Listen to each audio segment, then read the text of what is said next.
On the last game show video, I explored the 4 game tech games on the NES that aren't Jeopardy or Wheel of Fortune. In that video, we took a long look at Family Feud, Classic Concentration, Double Dare, and Hollywood Squares. This time we'll be looking at the 3 game show games published by High Tech Expressions, who also published Orb 3D from the last video. Today we'll be looking at Win, Lose, or Draw, Remote Control, and Funhouse.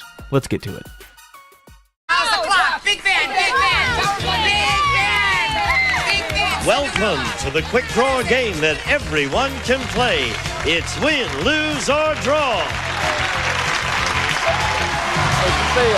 Sit down, sit down, sit down. Everybody, sit down. What do you sit down? Okay, yes. With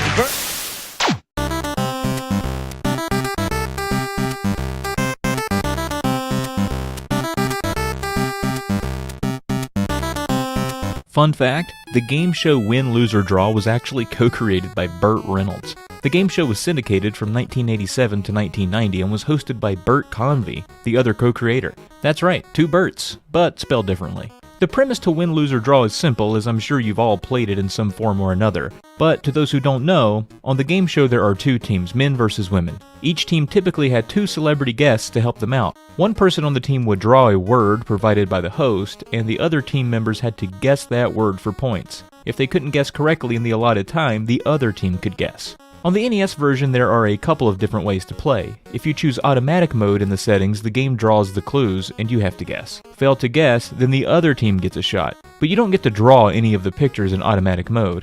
The NES does okay sometimes, and other times it's terrible. This is supposed to be egg on your face, but looks more like rock in my eye, and this is supposed to be icicles.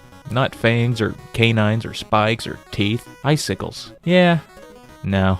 If you play multiplayer, the game assumes you have at least 4 people playing. One member of a team is drawing, and the other member of the team is guessing. Once they finish, then you hand both controllers to the other 2 players on the other team for their turn. In player mode, you draw the clue using the NES controller, which is hard by the way, unless you're a regular Van Gogh on the Etch-a-Sketch. You can only draw in straight lines, more or less. You can do diagonals, but it's not great. And you can't undo anything, you can only delete the entire picture and start over, so don't make any mistakes. I could see 4 people enjoying this if the world were completely out of paper, but if you want to play Win, Lose, or Draw, seriously, DIY all the way. Break out the pen and paper and go wild. Drawing on the NES is terrible, and the NES drawing is terrible. If you do enjoy this game and end up playing it too much, again because you don't have paper, or friends maybe, you can save the game code, which is a 7-letter code that you can enter the next time you play that will avoid reusing the same drawings for subsequent games. So that's actually a thoughtful touch. Anyway, next.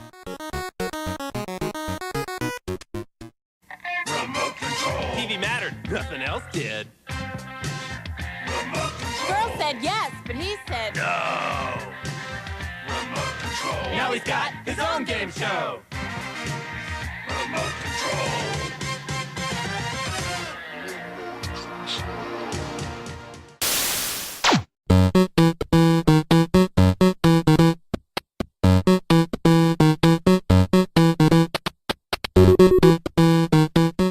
For you youngsters out there, MTV used to show music videos and for a brief time, a game show about TV. The show ran for 5 seasons from 1987 through 1990. The TV show itself was a little strange. It all supposedly took place in some guy's basement, and the show played to that by occasionally interrupting play with the disembodied voice of the guy's mom yelling at him. Go ahead, Jim. Andy, dear. Oh, yeah, Ma. Can you come up here and loofah my cellulite? Loofah? It was weird.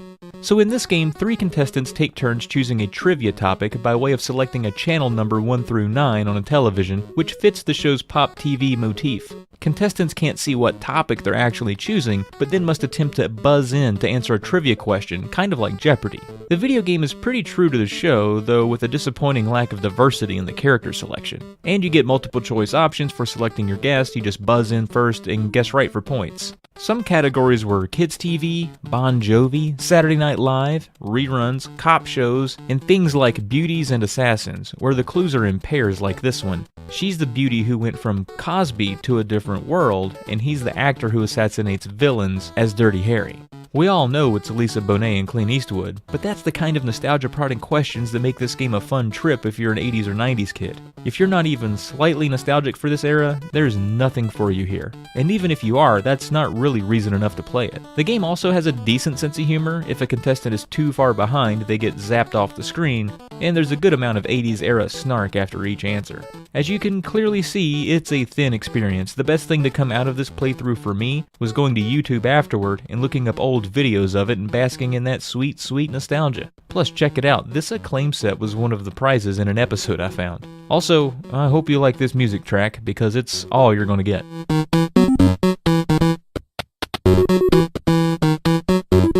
Alright, what's next?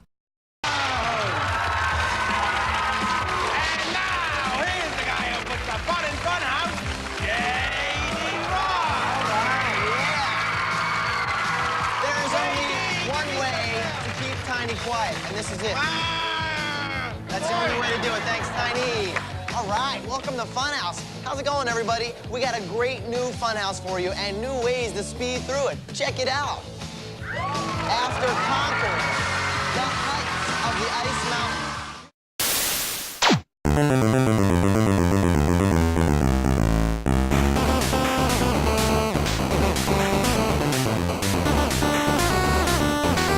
Funhouse aired from 1988 to 1991 and was similar to Nickelodeon's Double Dare.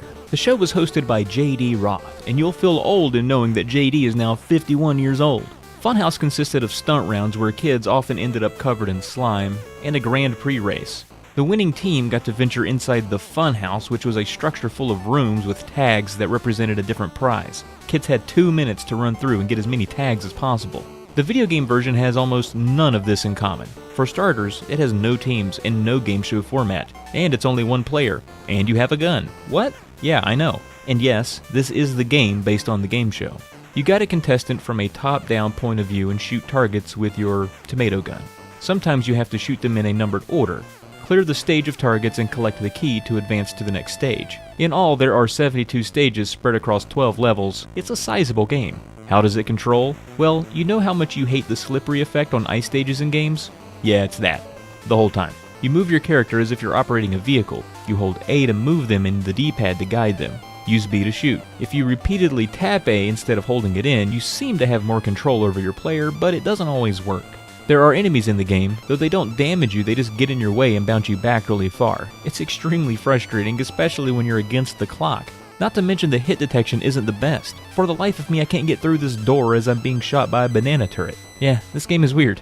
I'll say the premise isn't terrible. Racing through timed stages to clear all the targets in maze-like levels can be exhilarating and fun, but 72 stages might be too many. And the slippery maneuvering is agitating, to say the least. It's also hardly derivative of the game show, but it does feature J.D. Roth, who looks a lot like Tim Allen.